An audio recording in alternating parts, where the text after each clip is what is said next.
Cool. Phil Twyford.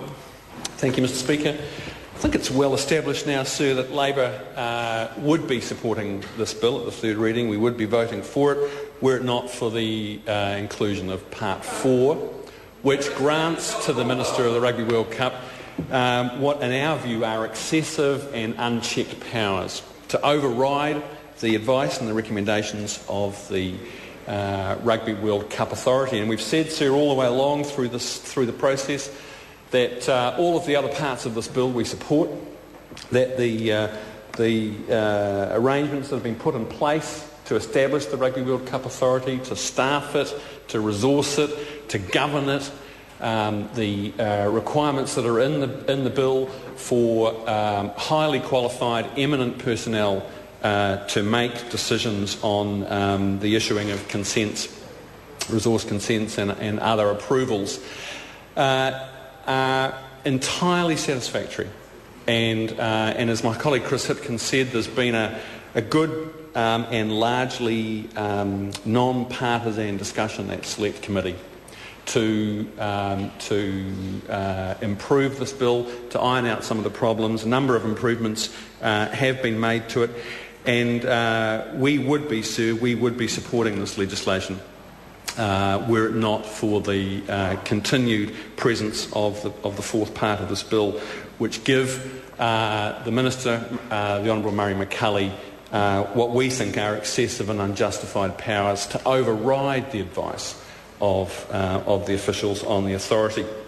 The Honourable Trevor Mallard has described the efforts that Labor has gone to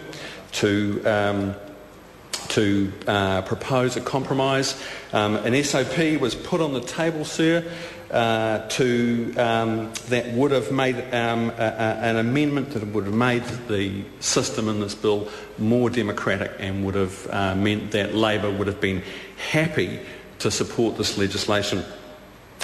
Mr Mallard also made the point that we have conventions of accountable government that are designed to keep ministers at arm's length, sir, and to ensure that ministers aren't making specific decisions that would affect, for example, the property rights of others.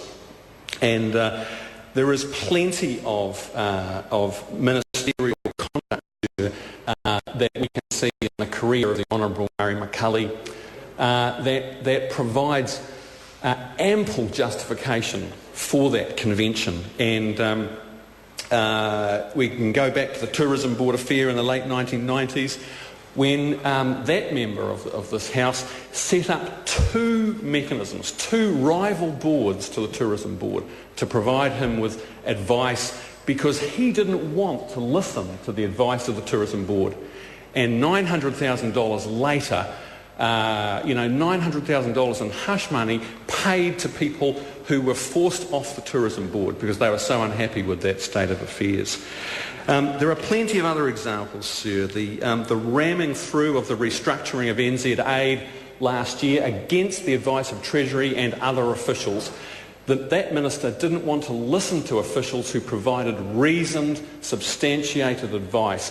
He didn't want to listen to it, and he rammed those changes through. More recently, we saw the appointment without tender, which is highly unusual for a contract under Foreign Affairs, the appointment without tender of a $78,000 contract to the former National MP, Mark Blumsky, sir. Well, you know what it was? It was part of a 90-day arrangement for Mark and Nua. Oh, that's what it was. Okay. Well, see, this sort of unorthodox behaviour, sir, is par for the course with this minister. And we would be opposing Part 4 of this bill regardless, sir. But the fact that the Minister of the Rugby World Cup is Murray McCully is even more cause for this House to stop and think about what it's doing. This minister routinely ignores the advice of his officials and, sir, I'm told, abuses officials routinely.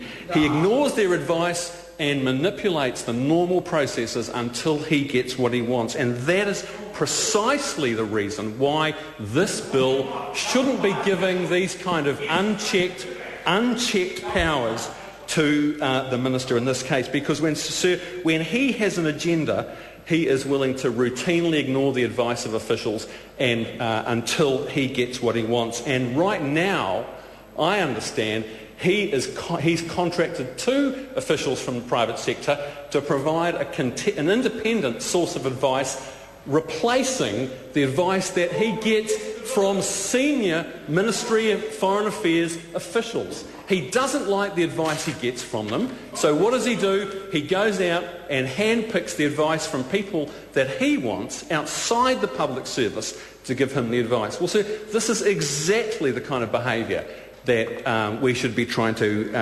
guard against, because Murray McCulley is a meddler and a manipulator, and he will not respect the conventions of accountable government.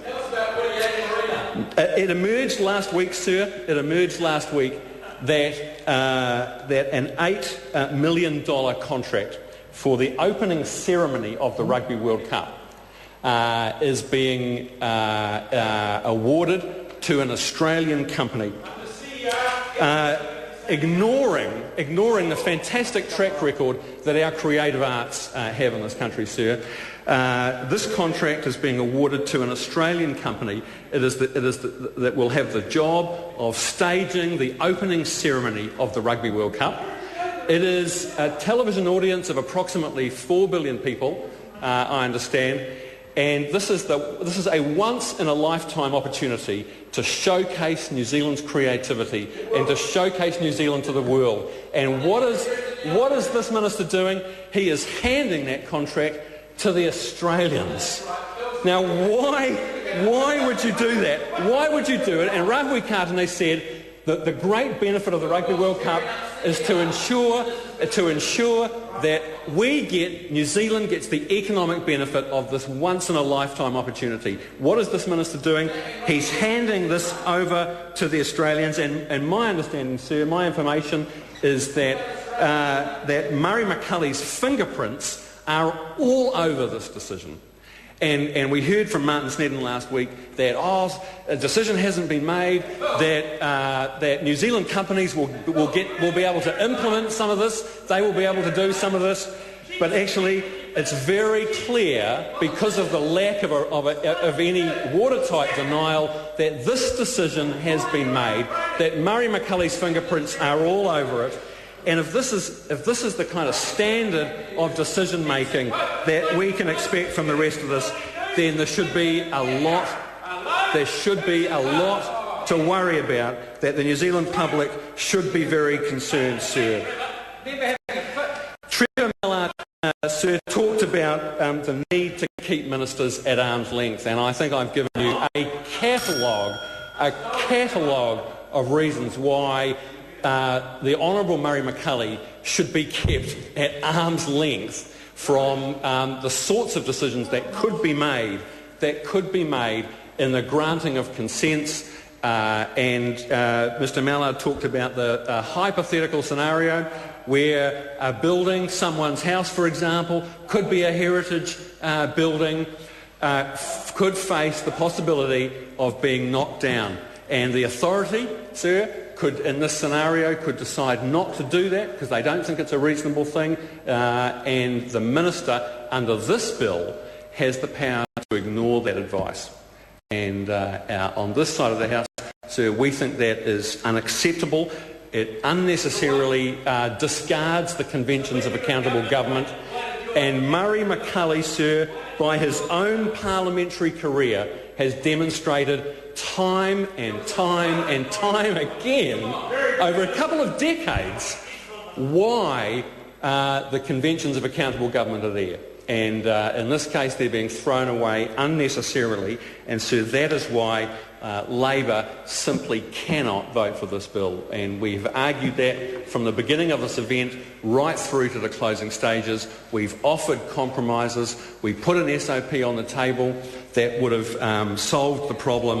And this government just has refused to accept it. And as my colleague said, we'll be voting against this bill more in sorrow than anger, because we accept that this is a fantastic event, that New Zealand is looking forward to it, that it has huge opportunity for New Zealand in terms of the economic benefit and the celebration of the event itself. It's a shame that it had to end with this piece of